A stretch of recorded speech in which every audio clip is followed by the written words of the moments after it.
வணக்கம், நான் Chef Deena. Welcome back to Chef Deena's Kitchen. நம்ம சேனலில் சூப்பராக இந்த மட்டன் சுக்கா எப்படி பண்ணுறது பார்க்க போகிறோம்.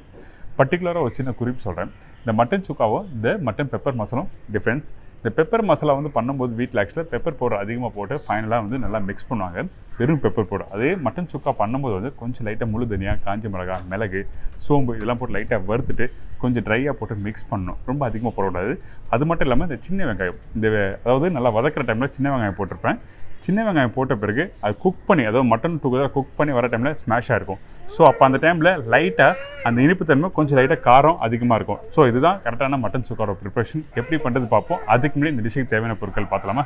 மட்டன் சுக்காக்கு தேவையான பொருட்கள்: மட்டன் 400 கிராம், எண்ணெய் 2 டேபிள் ஸ்பூன், இஞ்சி பூண்டு பேஸ்ட் 2 ஸ்பூன், சின்ன வெங்காயம் 20 நம்பர், பூண்டு 10 நம்பர், பெரிய தக்காளி 2 நம்பர், கொத்தமல்லி தேவையான அளவு, கருவேப்பிலை தேவையான அளவு, முழுதனியா 1 ஸ்பூன், சீரகம் 1/4 ஸ்பூன், மஞ்சத்தூள் சிறிதளவு, குழம்புத்தூள் 2 ஸ்பூன், காஞ்ச மிளகாய் 4, உப்பு தேவையான அளவு, சோம்பு 3/4 ஸ்பூன், 1/2 ஸ்பூன் மிளகு, முழு வெங்காயம் 1.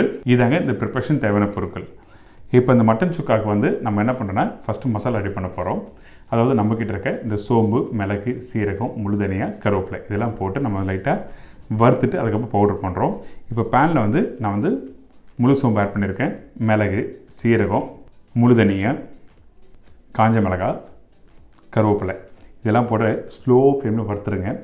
ஹை ஃப்ளேம் வச்சு வறுக்க வேண்டாம். ஏங்கன்னா அப்போ தான் உங்களுக்கு அந்த ரோஸ்ட் பண்ண அந்த ஃப்ளேவர் வரும். அதனால் வந்து நல்லா ஸ்லோ ஃப்ளேம் வச்சு வறுத்துட்டு அதுக்கப்புறம் இந்த மாதிரி நல்லா கையில் எடுத்திங்கன்னா அந்த கருவேப்பிலை, முழுதனியாக வந்து லைட்டாக க்ரஷ் பண்ணாலே உடையிற மாதிரி இருக்கும். ஸோ இந்த ஸ்டேஜ் வந்த பிறகு நம்ம மிக்சியில் கொஞ்சம் ஆற விட்டு மிக்சியில் அரைச்சிட போகிறோம். இப்போ அதுக்கு முன்னாடி இந்த மட்டனை வந்து குக் பண்ண போகிறோம். ஃபஸ்ட்டு கொஞ்சம் எண்ணெய் ஆட் பண்ணுங்க. அதுக்கப்புறம் சோம்பு, கருவேப்பிலை, காஞ்ச மிளகாய், முழு பூண்டு இதெல்லாம் வந்து தாளிப்பாக ஆட் பண்ணுறோம். அதுக்கப்புறம் பெரிய வெங்காயம் சொன்ன பார்த்திங்களா, கொஞ்சம் லைட்டாக ரஃப்பாக கட் பண்ணிவிட்டு அதுக்கப்புறம் நல்லா குக் பண்ணுங்கள். இந்த வெங்காயம் கொஞ்சம் லைட்டாக அந்த கோல்டன் ப்ரௌன் கலர் வரணும். அதுக்கு பிறகு தான் சின்ன வெங்காயம் ஆட் பண்ணணும். எதுக்காக வந்து சின்ன வெங்காயம் இப்போ ஆட் பண்ணணும்னு சொல்கிறேன்னா, நம்ம இப்போ சின்ன வெங்காயம் நம்ம போட்டால் கூட வந்து உடனே வந்து அந்த வதக்கும் போது வந்து ஸ்மாஷ் ஆகிடும். ஸோ எனிவே ஸ்மாஷ் பண்ணி தான் நம்ம குக் பண்ண போகிறோம். பட் இருந்தாலும் இந்த ஸ்டேஜில் போடாமல் இன்னும் கொஞ்சம் லைட்டாக பெரிய வெங்காயம் ஒரு ஆஃப் டன் ஆன பிறகு வந்து இந்த வெங்காயம் போடுறது நல்லது, சின்ன வெங்காயம் போடுறது. ஸோ அதனால் இப்போ இந்த சின்ன வெங்காயம் ஆட் பண்ணுறேன். இதே வந்து சிக்கன் சுக்கா நீங்கள் வீட்டில் பண்ணும்போது இந்த சின்ன வெங்காயம் முழுசாக தெரியும், மட்டன் சுக்காவில் வந்து முழுசாக தெரியாது. நீங்கள் வேணால் லாஸ்ட்டாக வேணால் கொஞ்சம் லைட்டாக ஃப்ரை பண்ணி திருப்பி மசாலா குக் பண்ணும்போது ஆட் பண்ணிக்கலாம், அது ஒன்றும் தவறில்லை. ஆனால் இந்த மட்டன் சுக்கா ப்ரிப்பரேஷன் வந்து இந்த வெங்காயம் இந்த மட்டன் டுகெதர் வேகும் போது லைட்டாக ஸ்மாஷ் ஆகும். அதோட டேஸ்ட் அப்போ தான் உங்களுக்கு லைட்டாக அந்த இனிப்பு தன்மையும் கொஞ்சம் காரம் நல்லா தெரிய வரும். இதுக்கப்புறம் இஞ்சி பூண்டு பேஸ்ட் ஆட் பண்ணியிருக்கேன். இந்த இஞ்சி பூண்டு பேஸ்ட்டோட ரேஷன்னா ரெண்டுமே ஒரே அளவு, அதாவது பூண்டு எந்த அளவு போட்டிருக்கீங்களோ அதே அளவு தான் இஞ்சி ஆட் பண்ணியிருக்கேன். இப்போ இந்த வெங்காயம் போட்ட பிறகு வந்து அப்படியே முழுசாக தான் இருக்கும். மட்டனோட குக் பண்ணும்போது அதுக்கப்புறம் நல்லா ஸ்மாஷ் ஆகும். அதனால் இந்த சின்ன வெங்காயம் ரொம்ப நேரம் வதக்க வேண்டாம். இதுக்கப்புறம் தக்காளி ஆட் பண்ணியிருக்கேன்.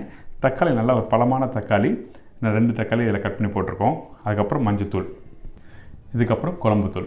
நம்ம இதுக்கு முன்னாடி வந்து குழம்புத்தூள் எப்படி பண்ணுறது சொல்லி நம்ம பார்த்துருக்கோம். அந்த குழம்புத்தூளோட லிங்க்கும் நான் வந்து இந்த வீடியோவில் போட்டிருக்கேன், அதாவது இந்த பாக்ஸில் போட்டிருக்கேன், பாருங்கள். இந்த குழம்புத்தூளை வச்சு எப்படிலாம் மட்டன் சுக்கா, மட்டன் குழம்பு, அதுக்கப்புறம் சாம்பார்லாம் எப்படி பண்ணுறது பார்க்க போகிறோம் நம்ம வரப்போகிற வீடியோவில். இப்போ வந்து இந்த குழம்புத்தூள் வந்து 2 ஸ்பூன் ஆட் பண்ணியிருக்கேன். அதுக்கப்புறம் கொஞ்சம் தண்ணி ஆட் பண்ணுறோம். தண்ணி ஆட் பண்ண உடனே வந்து நல்லா அப்படி குக் பண்ணுங்கள். கொஞ்சம் லைட்டாக அந்த மசாலாவும் வெங்காயம் தக்காளி டுகெதர் குக் பண்ணுற டைமில் இப்போ சால்ட் ஆட் பண்ணியிருக்கேன். அதுக்கப்புறம் கொத்தமல்லி ஆட் பண்ணியிருக்கோம். இந்த மட்டன் நீங்கள் ஒரு சின்ன குறிப்பு, இந்த மட்டன் குக் பண்ணும்போது வந்து ரொம்ப இம்பார்ட்டன்ட். டேரெக்டாக ட்ரையாக வந்து ரொம்ப நேரம் சுக்கா மாதிரி குக் பண்ண வேண்டாம். ஜஸ்ட் ஒரு 2 நிமிஷம் லைட்டாக வதக்கிட்டு அதுக்கப்புறம் வந்து தண்ணி ஊற்றி குக் பண்ணால் உங்களுக்கு சாஃப்டாகும். அந்த மசாலாம் பார்த்திங்களா கொஞ்சம் லைட்டாக அந்த ரோகன் மேலே, ரோகன் சொல்லுவாங்க, லைட்டாக அந்த ஆயில் வர மாதிரி இருக்கும், சும்மா லைட்டாக தெரியும் உங்களுக்கு. ஸோ அதனால் இந்த ஸ்டேஜ் வர டைமில் நம்மக்கிட்ட இருக்க இந்த மட்டனை ஆட் பண்ணுறோம். பெப்பர் மசாலா மட்டன் சுக்காக்கும் வந்து வித்தியாசம் இருக்குது. பெப்பர் மசாலா வந்து நிறைய மிளகு தூள் போடுவாங்க, அதே டைமில் கொஞ்சம் லைட்டாக மசாலா கான்செப்ட் போகும். ஆனால் அதில் வந்து அதாவது பெப்பர் மசாலா வந்து வறுத்துலாம் பவுடர் பண்ணி போட மாட்டாங்க. ஆனால் இந்த சுக்காக்கு வந்து நான் வறுத்து நான் போட்டிருக்கேன், பாருங்கள். ஒரு சூப்பராக இருக்கும். ஒரு சண்டே டைமில் இந்த மாதிரி ஒரு ஸ்பைஸியாக ஒரு ப்ரிப்பரேஷன் சாப்பிடணும்னு ஆசைப்பட்டீங்கன்னா அந்த டைமில் இந்த மாதிரி சாப்பிடுங்க. இப்போ அந்த மட்டனை வந்து ஒரு 2 நிமிஷம் வதக்கிட்டு திருப்பியும் கொஞ்சம் லைட்டாக கொத்தமல்லி, கருவேப்பிலை, அதுக்கப்புறம் தண்ணி ஆட் பண்ணுறேன். தண்ணி வந்து வேகிறதுக்கு தேவையான அளவுக்கு ஆட் பண்ணிக்கலாம். நான் திருப்பியும் சொல்கிறேன், மட்டன் ட்ரையாக அப்படியே லைட்டாக வதக்க வேண்டாம். அதாவது ஒரு 10 நிமிஷம் வதக்கிட்டு அதுக்கப்புறம் தண்ணி ஊற்றணும்னு நினச்சிங்கன்னா அந்த மட்டன் குவாலிட்டி சம்டைம் நல்லா இல்லைன்னா உங்களுக்கு ஹார்ட் ஆகும். ஸோ அதனால தான் மட்டன் 2 நிமிஷம் வதக்கிட்டு அதுக்கப்புறம் தண்ணி ஆட் பண்ணிட்டு மூடி போட்டுருங்க. அதுக்கு பிறகு நம்ம ஏற்கனவே வறுத்தோம் பார்த்திங்களா மசாலா, அந்த மசாலா வந்து இப்போ பவுடர் பண்ணி ரெடியாக வச்சுருக்கேன். இந்த பவுடர் வந்து ஒரு 90% அளவுக்கு நீங்கள் பவுடர் பண்ணால் போதும். நீங்கள் கையில் எடுத்துனா கொஞ்சம் லைட்டாக குறை இருக்கும். ஆனால் இந்த பவுடர் வந்து குறைஞ்சி வந்து நான் ரெடி பண்ணது ஒரு 4-5 ஸ்பூன் அளவுக்கு இருக்கும். ஆனால் நான் யூஸ் பண்ணது வந்து 2.5 ஸ்பூன் அளவுக்கு நான் யூஸ் பண்ணியிருக்கேன் இந்த மட்டன் சுக்கா. இன்கேஸ் உங்கள் வீட்டில் இந்த பவுடர் கொஞ்சம் லைட்டாக அதிகமாக இருக்குது, 2 ஸ்பூன் 3 ஸ்பூன் அதிகமாக இருக்குன்னா அந்த டைமில் ஒரு ட்ராப் வந்து தேங்காய் எண்ணெய் ஆட் பண்ணி, அதாவது ஒரு ட்ராப் போட்டால் போதும், ஒரு ட்ராப் தேங்காய் எண்ணெய் ஆட் பண்ணி நல்லா மிக்ஸ் பண்ணிவிட்டு ஒரு டப்பாவில் போட்டு வச்சுன்னா உங்களுக்கு ஒன்றும் ஆகாது.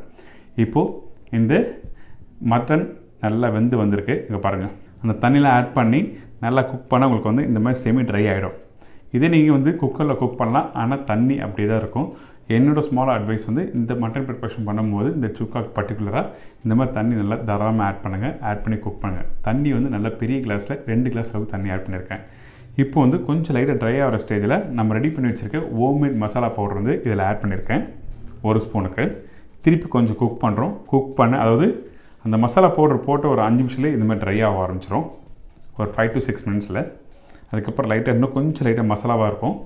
அந்த வெங்காயம் பார்த்திங்கன்னா, அந்த வெங்காயம்லாம் ஒன்றுமே இல்லாமல் ஸ்மாஷ் ஆகி அப்படியே அந்த மட்டனோட மிக்ஸ் ஆகிருக்கும்.